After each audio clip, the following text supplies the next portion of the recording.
In a span of literally a couple of weeks, we went from generating $1 billion a month to zero. Nothing in my training, nothing in my business school background prepared me for zero revenue. But it was also, frankly, a very fulfilling time to see the way our people came together. How are we going to make this work? It's one of the most horrifying, but it was also one of the most gratifying times of my life to see the way everybody came together to a common goal.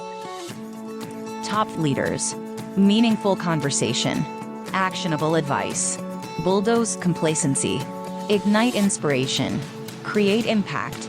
Produced by the Southwestern family of companies. This is the Action Catalyst. Action Catalyst listeners, you've heard about Tailor on the show before. That's the award-winning menswear rental subscription service. But Tailor is more than just a fashion company. Just like the Action Catalyst, Tailor helps people achieve their goals in life by looking their best with the support of AI-enabled professional stylists and sustainable practices. Tailor helps busy professionals like you and me look and feel confident in the latest styles, custom selected for you, and without having to shop and without having to do laundry. And Tailor is the perfect holiday gift for busy people like us juggling life's goals. The most needed gift is truly the gift of extra time and mind space. With Tailor, you can look sharp for the holiday travel, gatherings, and business, and give the gift of time, convenience, and effortless style that lasts long after the holidays. Get 10% off Tailor gift cards right now using promo code PODCASTGIFT at tailor.style. That's TAELOR.style. Today's guest is Richard Fain, the chairman of Royal Caribbean Group. He served as chairman and CEO of Royal Caribbean Cruise Lines from 1988 till 2022. Under his leadership, the company grew from a small cruise line to its current place as one of the world's most valuable vacation companies. His book, Delivering the Wow, is out now. Let's talk about your incredible professional history. I really want to hear your journey as CEO of Royal Caribbean Cruise Line, especially during what I think is some of the darkest and most challenging times in the cruise business. Well, I've been incredibly lucky in my career. I've worked with some wonderful people, and Royal Caribbean is just the best company on earth because the people are so passionate about what they do. They're so determined to do better every day, so they're insatiable about getting better. And the opportunity to lead a company like this, especially for 33 years, which is sort of unheard of in today's modern world, is just an amazing opportunity that few people ever get. Nobody gets to work with the toys that I get to work with, the magnificent ships and the magnificent properties and the magnificent destinations, and most importantly, with the people who are so determined to provide the best vacations on earth. So having that opportunity is amazing. But as you say, we've also had to deal with some really, unfortunately, really awful times. And I don't like to focus too much on them, but probably the most relevant today is what we've just come out of, which is the COVID pandemic. That was one of the few times I'd actually say we've had a company-threatening situation. Revenues went literally to zero. In a span of literally a couple of weeks, we went from generating $1 billion a month to pay all our bills to zero. Nothing in my training, nothing in my business school background prepared me for zero revenue. It's very hard to run a business with zero revenue. I think that was a very scary time for us, but it was also, frankly, a very fulfilling time because to see the way our people came together, to see the way they all said, okay, how are we going to make this work? And early on in the pandemic, we said, our goal isn't just to get through today or next week or next month. Our goal is when this pandemic is over, nobody ever doubted it would end. It was just a question of how long. We need to make sure that we're in a position so that when it does end, we're in a position to move forward in a positive way. And that meant taking care of our people. That meant taking care of our ships. That meant taking care of our private destinations. And I have to say, It's one of the most gratifying. It's also one of the most horrifying, but it was also one of the most gratifying times of my life to see the way everybody came together to a common goal. And that, I think, has been a characteristic of Royal Caribbean since its founding. That's a lovely answer. How do you do that? How did you take these wonderful leadership ideas and execute? Well, first of all, nothing happens in a vacuum. And the good fortune that we had going into the pandemic was that we had a cadre of people who had been successful by always looking to the long term. Our real focus, and it's been part of Royal Caribbean's success from its founding, our real focus was on the longer term. Because remember, in the cruise business, nothing happens quickly. If we decide that we want a new ship, from the time we make that decision to the time the ship arrives is 5 years. If we want to build up a private destination, like our Perfect Day at Coco Cay or our Royal Beach Club in Nassau, we need to start preparing that 5, 6, 8 years in advance. And so we already had a long-term orientation, and that was a focus. And so our organization was used to thinking long-term. They're used to saying, what I do today doesn't make that much difference to what happens over the next 12 to 18 months, but it makes an enormous difference to what happens 3 years from now, 5 years from now. And in the end, the other thing that we had going for us leading into the pandemic was, I already mentioned, the cadre of people. It's the people, it's the people, it's the people. And the people at Royal Caribbean are so passionate about it. And so once we all said, this is where we're going, our mantra is not how can we save money by shutting down the ships and putting them in cold layup, but if we put them in cold layup, will they be ready to go when the pandemic is over? And on a ship, laying up a ship being idle is the worst thing for a ship to do. So by making a conscious decision not to put just the fewest number of people on board, what's called cold layup. Layup is when you idle a ship. Not to put the fewest number of people on board, but to have a large enough cadre, 100, 150 people in some cases, just to keep the ship running for that year and a half that we knew we weren't going to be doing anything with it. And that's a very expensive thing to do. But if you remember that our goal is what happens after the pandemic, then it becomes a cheap expense. It becomes a necessary expense. And frankly, as long as our conversations relied on the long term and focused on our North Star of coming out of the pandemic strong, those conversations were easy. And the other thing it did was it aligned everybody. Once we had said that's our mantra, everybody understood. So one of the issues, of course, is you're making thousands of decisions. We have 100,000 employees. All of them are making decisions, and that can't be managed centrally. You need each person to understand what the objective is of the decision that she or he is making. And so having that mantra, having that goal, and having a group of people who are aligned and passionate about what they're doing, frankly, made it a relatively, I won't say simple, but made it an obvious outcome. Was there, during that time, was there any practices? Because again, we're really talking about leading and managing two different things. One was the business itself and all the livelihoods that came along with that. But then also it was a time of a lot of fear. People were worried for their safety, their health, their loved ones, so forth and so on. Were there any practices that at the top of the house you put into play? Again, it sounds like you were very empowering to let people know how important the decisions they were making for the livelihood of the business. Was there anything that you did to help, I don't know if I love the word manage, but deal with the fear side, the very personal fear that people felt? You know, it's funny you mentioned the fear because the fear was so pervasive. And I think the fear makes people stupid. You really can't act out of fear. And there was reason to be concerned, but there wasn't reason to be afraid. Because if you know where you're going and you have a plan to get there, you don't need to be afraid.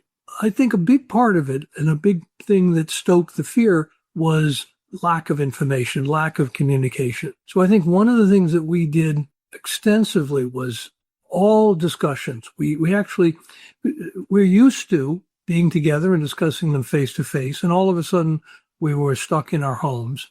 And we had extensive meetings. We called town halls where our employees came together. Vicky Fried, our head of sales, did some amazing things, which she's continued to this day, of a weekly coffee talk. Thousands of people would come to her coffee talk. I did videos. It's interesting. The beginning of the pandemic, our PR department put together a big structure. We had 2-3 camera people, sound people, directors, everything to do a video.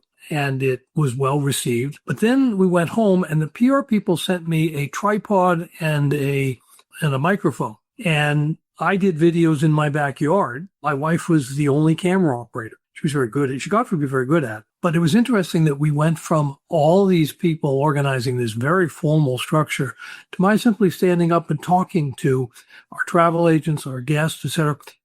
And the fact that we were open about this, the fact that we talked about this, seemed to go down very well and seemed to give people reassurance. But I think overall, the key was we were open about the problems. There was never an issue. We didn't try and sugarcoat stuff. This was serious. You lose $1 billion a month and you start with a total cash balance of $1 billion, and life gets very interesting. But that, our finance teams, we had very good relations with our bankers and with the shipyards and with the governments. And so we were able to bring everybody together. And I think the key was alignment on getting everybody pulling in the same direction. So fear was an issue. The antidote to fear is information, in my view. Reminds me of a quote, and I'm sorry, I can't remember who said it or where it came from, but transparency breeds trust. And it sounds like that's exactly out of your playbook. Well, and here there was nothing to be dishonest about. The facts were, it was very evident to everybody what the facts were. So it wasn't a question of trying to convince people. It was just going to make sure that people understood what the facts were, what our position was, and how we were going to come out of it. So we kept talking about how we're coming out of it. We didn't talk about how we're going to get through next month's expenses. We didn't talk about how expensive it was to keep a ship operational during this period. We talked about how we're going to come out of this. And that communication, I think, made sure everybody understood we had a plan. We had a way to get through this. We would get through this. Everybody did amazingly well. And I was really so impressed. And when we came back, just to see how happy everybody was and how smoothly it all restarted. Terrific. Now, got to give credit where credit is due, because this is not a culture that is often built in crisis. It's usually a culture that is built long before, and then the culture reveals itself during crisis. So if you don't mind, let's take that and transition over to the book, Delivering the Wow. Talk to me about that.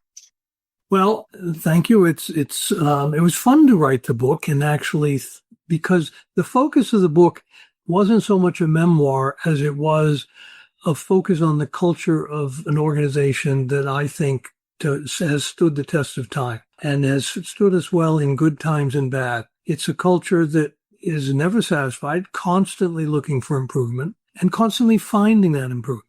And again, it comes back to the people. It's always the people. And the people had a passion for making sure that we were providing the best vacations we knew how to do. And so building that culture, and I have to say, when I joined the company, it already had a strong culture. That culture had been established from the very first day by Ed Steffen, who really founded Royal Caribbean. And then we had an opportunity to build on that culture, and that culture helped us in good times and bad. And it helped us innovate with our ships, helped us innovate with our product. It helped us innovate with the kinds of activities that we offered to people. And the other thing besides innovation that culture focused on was on having a goal and making sure that everything aligns with that goal. So having a North Star was part of the founding of the company when the idea was we're building ships specifically for the Caribbean. It also worked with us well as we moved forward, and we said we want to make sure that our ships are not only the best cruise ships that we know how to build, but also beyond that, we wanted to be a factor in truly competitive in the larger vacation market. So we didn't see ourselves just as competing with other cruise ships. We really focused on competing with Disney World, with Marriott, with Sandals, with whoever. We wanted to satisfy our customers' needs rather than this is the product we offer. And if you're looking for that product, we are the best product. And there's a lot of it. Again, it wasn't just about, hey, if you're going to choose a cruise, choose us, but rather that perspective of, hey, for this certain type of vacation, regardless, we're the best. Well, the cruise industry is even today, but back then was an infinitesimal part of people's vacation planning. Jason Liberty, my successor, has actually encapsulated that in a wonderful phrase. He says, we're not trying to offer the vacation of a lifetime. We're trying to offer a lifetime of vacations. I thought that was a wonderful articulation of this concept that we are competing for your time. That's one of the things here is this is one of the most important times of a family's year because they don't get that much vacation time. And so it's really important that it be done right and that they get the best vacation. And if the best vacation is at sea, that's fine. But we really want to make sure that we're competing in a total market, not just the best cruise. It's an elevation of the entire industry, which is such a cool perspective. Well, and the result is that our guests have such an amazing time. Whenever you take a vacation, you come back to work and, yeah, I had a good time. It was great. I went there. It was wonderful. When our guests come back from their vacation, they're not just, we had a good time. They're missionaries for the cruise industry. They're obnoxious about it because they had such a good time. We did surveys that showed in some cases, the cruising on a Royal Caribbean cruise had a higher level of satisfaction than chocolate. I mean, it's hard to imagine. But it turns out there are weird people in this world that don't like chocolate. Who knew? But we are obsessive about measuring what we do. One of my experiences over time is if you measure something, it gets better. Now, if you use the data, it gets even better. But simple fact of measuring it, even if you don't ever look at the data, actually helps people understand what drives it and things get better because of it. And so we measure obsessively, and when we see something, we deal with it. So we're constantly looking to, our mantra is continuous improvement, constantly looking to do better each time we do it so that rankings, that appreciation by the guest keeps getting better, and it has over time. That's incredible. It has been rare, and I don't want to discount any previous podcast guests. I just can't remember. I haven't heard anybody talk about the elevation of the industry like this. Usually the focus is a little bit more of, elevating our brand, our company. But this, again, because you have chosen this path, the entire cruise industry, I think, has been elevated. And again, of course, that has absolutely served Royal Caribbean, but it has served the industry as a whole as well. That's incredible.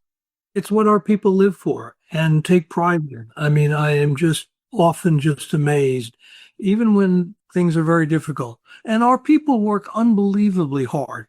But when you work with a purpose, it's easier to work hard.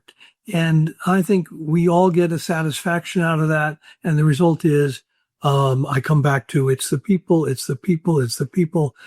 I'm so blessed to have had a chance to work in this industry and with these people. And every day I'm just thrilled with the people that I get to work with. I'm probably the luckiest guest you've ever had. Not trying to sound cheesy here, but this is what real leadership is about. And this is what people want to know. How do I duplicate that? How do I create that? And that's why leadership topics and books and podcasts and everything else are an incredible industry. And it's so awesome to hear it in play.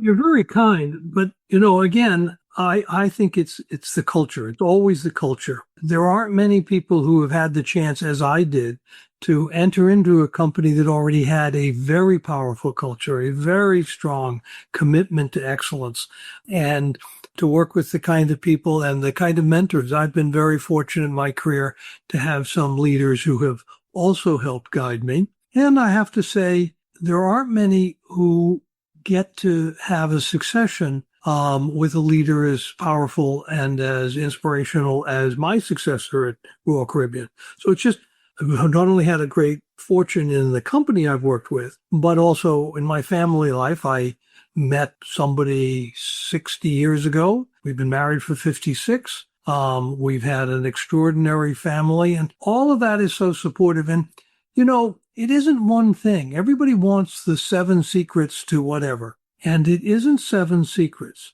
It's hundreds or thousands. And it's also luck plays a big role here. I don't think we can minimize that. But we've been in the right place at the right time.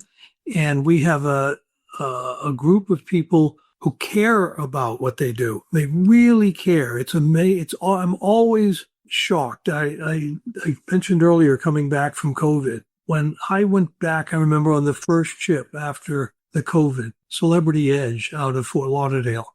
I remember everybody suffered during COVID. Everybody. It was just a difficult time, uncertainty, fear, everything else, financial constraints, all of that. I went back and I boarded the ship early in the morning, long before our guests would arrive. And I had an appointment. I was going to see the captain who was up on in the plaza. And I entered the ship through the crew gangway. So there's a crew gangway and there's a walkway to the elevators. It's about, 30, 40 feet. It took me an hour and a half. People just lining up. Everybody wanted to tell their story. People were crying. People were hugging, selfies. I mean, literally an hour and a half to go whatever distance that was. And there was a waiter there, and he said, our guests are coming, and we're going to give them the best cruise they've ever had. These people are going to love it, and they did. And that commitment was unbelievable. So it was a tough time, but with the passion and with the commitment, it all came through. Story gave me chills. I love it. Okay, so now I'm going to shift gears ever so slightly, and I want to ask a technical question. Sure. We've talked a lot about implementation and leadership and those things, and they're wonderful and great. But one of the things I read was that you were looking to make the ship bigger. And for some reason, the answer was cut it in half and go from there. I'm going to need you to walk me through that. Okay, yes, that was actually my first introduction to the cruise industry. So the founder of the company had been built with 3 720 identical passenger ships, and they were quite revolutionary at their time, and but they were sort of a standard size. And Ed Steffen, who was the founder and then at the time the president of Royal Caribbean, said, we need the ships to be larger so that we can get economies of scale, so that we can add more activities to make this a more interesting cruise, but mainly the economies of scale. He said, the way we can do that is we cut the ship in half. We float out the new midsection. We float back the front, and then we glue it all together again. And we end up with a ship that is not 720, but is 1,020 passengers. And if you think about it, when you cut the ship in half, you cut all the wires and all the pipes. And when you put the midsection in, it has to have a pipe that connects that and a wire that connects. They did it beautifully. And I was shocked. One of the things we did was we surveyed our guests. What did they think of that? And a third of them thought it was better. And a third of them thought it was worse. And a third of them said, I didn't notice they had made a change. I was shocked, but it was very successful. And that was early days. That's incredible. Incredible. Okay, a couple other just kind of silly questions if you don't mind. Go for it. Where was the first place you went on a cruise? The first place I went on a cruise was to Nassau. Okay. Where was the last place you went on a cruise? I don't cruise as much as people think. I think the last place I went was Antarctica. A wonderful cruise, absolutely spectacular. That is fantastic. That is on my bucket list. And you should do it. It's a wonderful experience. We have a fantastic crew down there, and they offer amazing expeditions around the whole area. It's a life-changing experience. Did you see the penguins? We were overwhelmed with penguins. The one thing I didn't do was the icy splash where you jump in. I passed that. I've done a ton of research, and this is really interesting. Is the only way I think to do it is via cruise. It is the only way to do it. And I have to say, I think all of our cruises are exceptional, and I don't distinguish one from another. And we have 66 ships, and I love them all equally. But Antarctica is an exceptional vacation. Okay, that just got moved up on the bucket list. Is there anywhere you haven't gone yet that's on your bucket list? I've been lucky enough. We've traveled a great deal. I'm fortunate my kids love to travel, and so we go all over the place. So I don't really have a place where I say, gee, I wish I had been to so-and-so. Pretty much gone to most of the places, and many of them I look forward to go back to. I think I'm also a little bit different that most people, when they do that kind of travel, they want to see something for the first time. I like to really understand things, so I prefer to go back a fourth time and an eighth time and feel a little more immersed in the local culture. I'm a believer in culture as a driver of human activity. It's the culture that makes everything possible. People are amazing if you give them a purpose and you give them an opportunity and you give them support. And I'm lucky enough to have been in a position to do all that and watch while the company has thrived as a result. So cool. Richard, thank you so much for your time. It's been truly a pleasure getting to know you and your leadership a little bit better. Well, thank you. You've made this very easy. It's easy to understand why people enjoy your podcast, and I appreciate you giving me a chance to be here and talk a little bit about my favorite topic, which is the people and the culture of Royal Caribbean Cruises. Thank you. Thank you very much.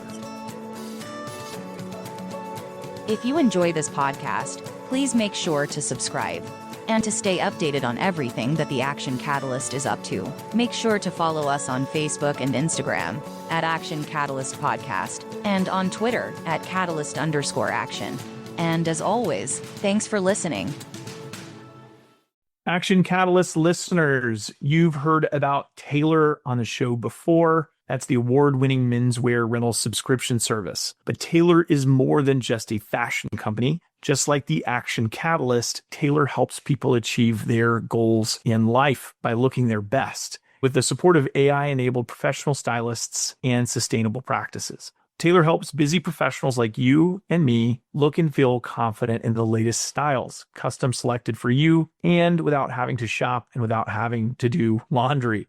And Taylor is the perfect holiday gift for busy people like us juggling life's goals. The most needed gift is truly the gift of extra time and mind space. With Taylor, you can look sharp for the holiday travel, gatherings, and business, and give the gift of time, convenience, and effortless style that lasts long after the holidays. Get 10% off Taylor gift cards right now using promo code PODCASTGIFT at taylor.style. That's TAELOR.style.